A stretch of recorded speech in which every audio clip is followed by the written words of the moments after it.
Hey everybody, welcome to Obscurities and Miniatures, and it is time for some weekly painting progress, and I will begrudgingly share that progress with you because I am not happy with it. No, I am not.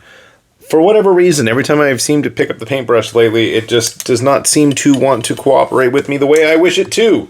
So, we've got very mediocre results. But, you know what? It's painted, and I am going to be stubbornly insistent that these pieces move off of my painting table and see some light of day on a gaming table instead. So, without further ado, I ain't happy with them, but you know what? Life goes on, doesn't it? We have a piece from Denny Coy, and as far as I know, they haven't really released anything else except these Oni, and I believe there was something else. These were part of their Fury Bound clan. Now, if you look really carefully, and hopefully you don't, even though I've got that 4x zoom on, this Oni is covered in dog hair. For whatever reason, I will admit he's been on my table for a uncountable amount of months at this point. It's been a while, but I'm noticing that when I look very carefully and closely at it, that I'm seeing all kinds of dog hairs embedded in the paint. Thankfully, you can't really see it as much on camera, but I know it's there. Oh, I absolutely do. And I was getting so fed up. And not only that, but there are multitudes of colors just painted on top of each other, even though he's not really on camera. I painted a few of these, if you haven't had a chance to check them out. This is not my greatest print job. It's very rough and very sloppy, much like the painting. But again, it's at that 4x zoom, and I figure if I put it back out to normal, you're not going to know the difference. But that's okay. And a secret, I always use these Kingdom Death boxes for whatever type of stuff is getting painted to transport around the house. They're quite handy in that regard. In case you're curious, these guys, at least until I get a hold of one of those other side Oni boxes, are quite nice stand-ins for ogre-sized models. I have him on a 40 as well. And they're very cartoony, but I bet that, depending upon how you paint them up, they'll be okay. He's painted. That's all I care. It's sloppy. Deal with it. Moving on. What else do I have that is... Okay. So, another of the frustrations this past week, despite the fact that it's been like over 100 plus Fahrenheit on just about every single day, being back at school, have not had much patience or energy to deal with models. Every time I've sat down, I've ended up breaking them. Now, I've had this Marcin Atelier figure from just them, part of their Magical Girls Assault lineup of figures, and she had a sniper rifle up until yesterday when I finally sat down to finish her. She has remained half painted for I don't know how many months. I've shown off a few of these tactical combat maids before. But yeah, I finally got her to a point that I was happy, and there's still tons of little issues I have with her, and I'm probably going to have to go back and fix it. But yeah, I snapped off the end of her barrel, so I don't know, maybe I'll convert it to a submachine gun or something? That kind of sucks. And it seems to be an ongoing issue with me, because I keep having too many figures piling up on the table, so we'll have to deal with that. But you know what? Otherwise, she's finished. We'll figure something out there, but can't have enough tactical maids. I figure we're going to play the Doomed, and we're just going to use nothing but maids. Anime girly maids with, cat ears and glasses and maid uniforms versus giant grimdark monstrosities. Yeah. Okay, what else do we got?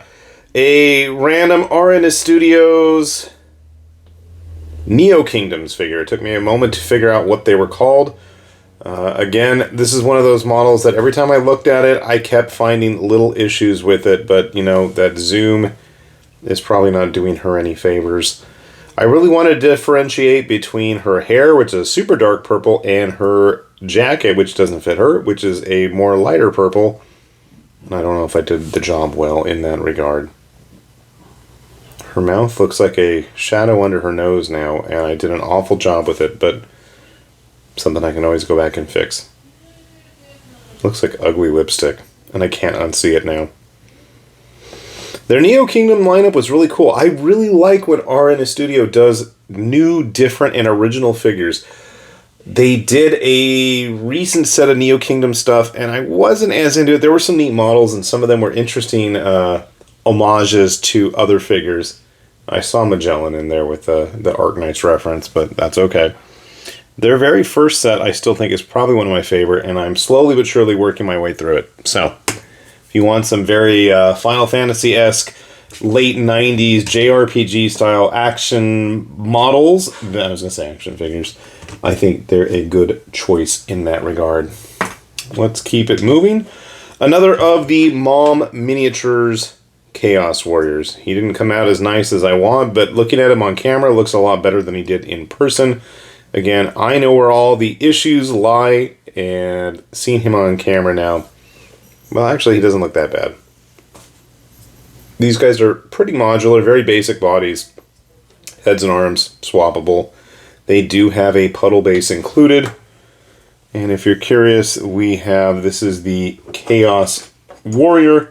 Woo! About to break something there. But they also have the Chaos Barbarian figure as well, and if you really want to mix and match, you can do like this guy here. These are axes from this kit with the body and head from that one. I gotta say, there are some neat things coming from Mom in the very near future, so if you haven't had a chance to check their stuff out, number one, their resin releases are very reasonable priced, and a lot of their resin stuff has not crossed over into the STL market. Thankfully, also, if you go check out their website, which I have conveniently linked for you, as always, down below, if you weren't aware, if this is your first time here, they do have links to their STL offerings as well, and they are very reasonably priced, and I feel like you get a lot of bang for your buck. In fact, I've always felt with Mom that they kind of underprice their stuff and the value of it, and they have a lot of really fun, unique things. So if you haven't had a chance to check them out, you should, because there's some cool things going on there. And we always want to encourage new, interesting, and fun things that are happening. Okay, just because this thing has been on the table as long, if not longer, than some of the other things that we have seen so far today. Is that actually a hole? Or is that something that I somehow missed?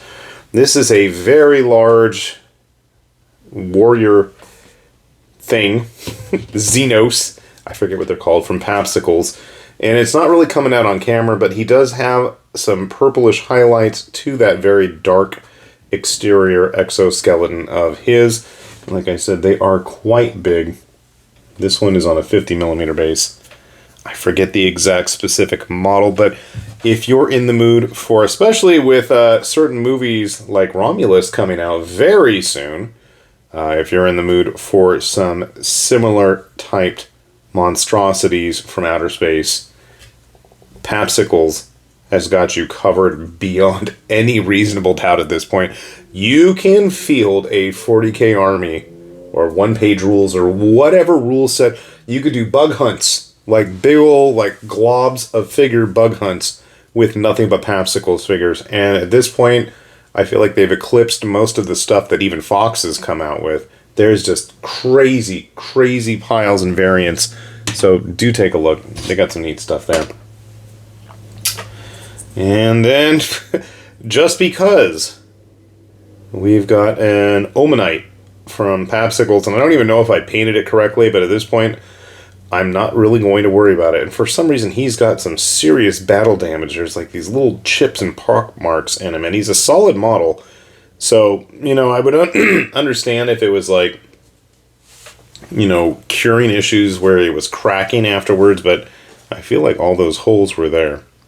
And it's funny because when it comes to models, Popsicles is... Not Popsicles. Did I say Popsicles? I don't even know what I'm talking about anymore. Shoot. Erkman's. This is what happens when you have too much alcohol at dinner and not enough sleep and a whole lot of coffee. Erkman has been chugging out these Pokemon models, but that's not even what initially drew my attention. Erkman has got just a stellar set of fighting game models. and really obscure deep cuts from all sorts of various Japanese media projects. But it's always the Pokemon that I seem to have like a million of painted. I don't understand it. I've got like 4 Guilty Gear models that really need to get finished. And I'm just like, I'm slowly working my way through. But Ulmanite is done. And I'm hoping like next week I can have my Psyduck that I've had sitting next to him finished as well. Like seriously, if you have any fondness for fighting game characters, Erkman has got you covered. Hopefully we'll see some strategy app characters showing up too, since somebody snagged a book I wanted before I got a hold of it. I'm not bitter about that, no siree. Alright, continuing on, okay, I had to look at these models for a sec. Couple more Dragon Trapper's Lodge models. This is one of the Chosen of the Kami. This was one of their samurai armies. Or so far, their only samurai army, but they've had a couple of samurai-themed Eastern Asian Japanese monster sets for the Lodge to go hunting after. And they're a little bit bigger. He's on a 32mm base. A little bit bigger than the typical human model. I'm looking for some of my Lodge humans. Of course I don't have any handy. I got a Reaper figure handy. So you can see here, there is a bit of a size discrepancy. They're big dudes. The reason I said I wasn't sure which one I painted was because I have a similar model right here, except with a completely different weapon. So you can see he's got, oh gosh. He's got the Naginata. He's got some kind of yari. I forget, there's a special name for it with the hook right there. Or the separate extra blade. I think they look similar enough, don't you? It took me long enough. What's sad is this one with the spear actually got started before the one with the Naginata, and yet it's this one who got finished months ago, and this guy has languished on my table. But thankfully he's done. I've been trying to work my way through the Chosen of the Kami because now we have another army from Dragon Trapper's Lodge that is really impressing me, which is their Acolytes of the Primordials, which are a bunch of really big, giant dinosaur creatures and infantry units, which we'll be seeing very shortly, because I've got most of the Primordials finished. Not all of them yet. Or at least finished printing, I should say. But then we had this little fluffy fellow. This is another Dragon Trapper's Lodge model. Oh, what were they called? Obviously, it's some sort of a werewolf. I cannot remember off the top of my head what this army was called. Was it like the Moon Enclave? And I love how lopsided his eyes are. Yeah, I'll point it out. Unfortunately, after sealing him, I feel like you can't really see any depth to his fur. I did try to do some shading on there to add a little bit of oomph to it, but everything looks very washed out now, which is a shame. But again, when it's at that 4x zoom, it'll look okay on the table. At first I was going to paint these guys all up like a bunch of the Circle Ouroboros guys from War Machine, but then I kind of started going off in a different direction with them. That, and I can't remember what I did with the Circle Ouroboros models that I've painted, because I know I still have some Thorn floating around somewhere in my house. But man, I love just the variety of army types we've been seeing from the Dragon Trapper's Lodge. They continue to impress me in just terms of, yeah, the slime is too. There was a whole slime faction, and we've got more of the critter folk coming too to flesh out their war bands. So, as always, we will have those links. You're going to check out any of this stuff below. It will be there for you, and I feel like, despite my misgivings with the quality of my painting, well, at least things got finished. And I mean, looking at it now on camera, I guess it's not as bad as I had thought. And other than my faux pas of forgetting which company made which figures, sorry to both Popsicles and Erkman there, I was worried that I was going to have a bit of a lopsided set of figures, but overall, it's a nice little mix of stuff. So that's always cool to see too. Especially when I keep them all on camera, yeah? So, with that said then, this has been High Lord Tamplane with Obscurities and Miniatures, saying thanks for watching, and we will see you back here soon. Bye-bye.